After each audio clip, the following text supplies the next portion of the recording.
அடிக்கிற வெயிலுக்கு நல்ல சின்ன குல்ஃபி கட்ட ஐஸ்கிரீம் எப்படி பண்ணலாம்னு பார்க்கலாம். ஐஸ்கிரீம் மோல்டு கூட தேவைப்படாது. அதுக்கு ஃபர்ஸ்ட் மிக்ஸி ஜார்ல 10 முந்திரி, 10 பாதாம், 10 பிஸ்தா, 4 ஏலக்காய், 2 டேபிள் ஸ்பூன் சர்க்கரை சேர்த்துட்டு நல்லா ஃபைன் பவுடரா அரைச்சுக்கோங்க.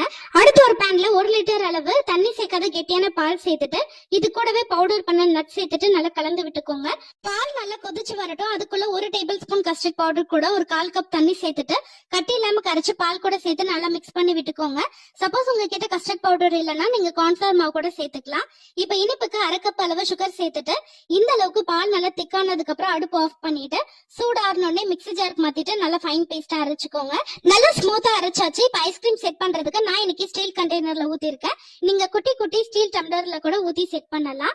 8ல இருந்து 10 மணி நேரத்துக்கு நல்லா ஃப்ரீஸ் பண்ணிட்டு இந்த மாதிரி கட் பண்ணிட்டு கூட சர்வ் பண்ணலாம். ரொம்ப நல்லா இருக்கும். சப்போஸ் உங்ககிட்ட ஐஸ்கிரீம் மோல்டு இருந்துச்சுன்னா அதை கூட யூஸ் பண்ணிக்கோங்க.